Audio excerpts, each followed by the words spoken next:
काय भावांनो? काय नाही बसलोय. गाडी कोणाची आणली असली? अरे गाडी होय.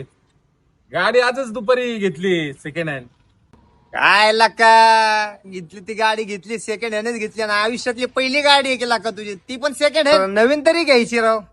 तसं नाही रे भाऊ, माझ्या घरची परिस्थिती तेवढी नाहीये सध्या.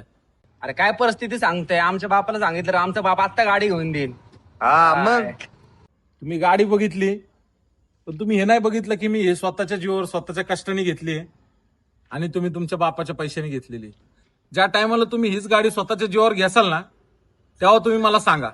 कारण कसं आहे, कष्टाने घेतलेल्या गोष्टीची किंमत ही घेतल्यानंतरच कळते आणि स्वतः कष्ट करून घेतल्यानंतरच कळते. तोपर्यंत त्या गोष्टीची किंमत नाही कळत. अरे ते सगळं खरं आहे, पण आमच्या गाडी बरोबर तू रेस लावली ना, आम्हाला जिथं 5 मिनिटं लागणार आहेत ना तिथं तुला 2 तास लागणार आहेत. अरे भाऊ, ही गाडी मी रेस लावायला नाही घेतली रे. ही गाडी मी माझ्या गरजा पूर्ण करण्यासाठी घेतली आणि माझा पगारच एवढा आहे ना की तेवढ्या पैशामध्ये मी एवढीच गाडी घेऊ शकतो. तुला मित्र मानायची लाज वाटायला लागली राव आम्हाला. काय कसली खतरा गाडी घेऊन आलाय. आमची गाडी बघ आणि तुझी गाडी बघ जरा. सगळ्यांची परिस्थिती एकसारखी नसते रे. आज मला माझ्या स्वतःच्या जीवावर करायचंय. हे तसलं ज्ञान नको शिकवत बसू आम्हाला आता.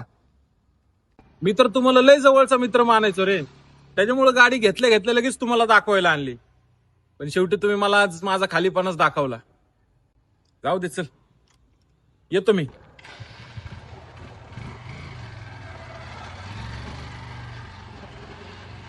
किती पैसे आहेत तुझ्याकडे? चल हॉटेलला जेवायला जाऊ. 1 रुपया ना राव, फादरकडे मागावं लागल.